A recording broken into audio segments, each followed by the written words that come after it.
শতকের শেষ দিকের কলকাতা। ম্যালেরিয়া মানেই তখন জমে মানুষের টানাটানি, কিন্তু প্রতিষেধক কই? ইংরেজরা নিয়ে এলো কুইনাইন, কিন্তু বাঙালি তো বলে সাহেবের ওষুধ খাবো না। তখনই হাল ধরলেন এক বাঙালি ব্যবসায়ী বটকৃষ্ণ পাল, যাকে ছোট করে বলা হয় বিকে পাল।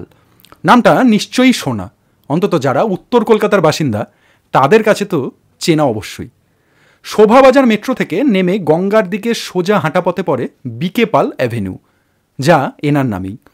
এই রাস্তা বরাবর কয়েক কদম পা বাড়ালেই মিলবে বিশাল একটি বাড়ি, যে বাড়ির বিশেষত্ব বেজায় আলাদা, কারণ এখানে কোনো সদর দরজাই নেই, বদলে আছে এক ডিসপেন্সারি। হ্যাঁ, বাড়ির সদর দরজা আসলে একটা বড় ওষুধের দোকানেরই প্রবেশদ্বার।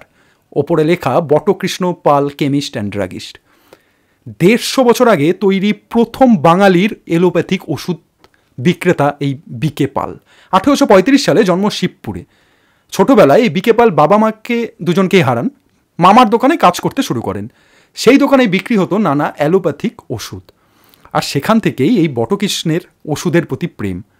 1855 সালে মাত্র 20 বছর বয়সে খুলে ফেললেন নিজস্ব দোকান, বটকৃষ্ণ পাল অ্যান্ড কোম্পানি।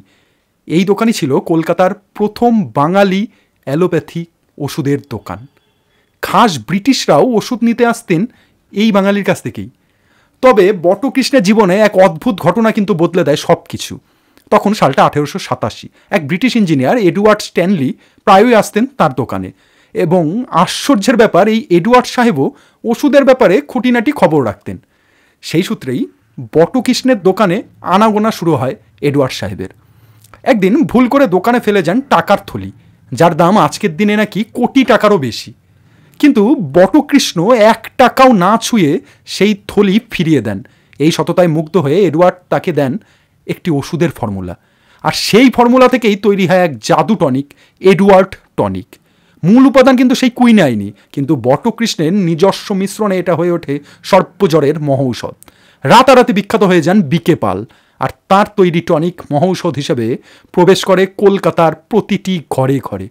তবে এখানেই শেষ নয়, তার ছিল বিপ্লবের সাথেও যোগ। হ্যাঁ, তার ডিসপেন্সারি সারা দিন রাত খোলা থাকতো, আর রাতের অন্ধকারে মুখ ঢাকা কিছু মানুষ চুপি চুপি ঢুকতো তার ডিসপেন্সারিতে।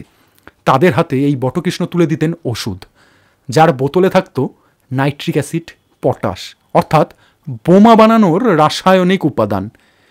ব্রিটিশদের প্রিয় মানুষ হয়েও নিজের খ্যাতিকে ঢাল করে দেশের মুক্তির জন্য চালাতেন এই গোপন কাজ।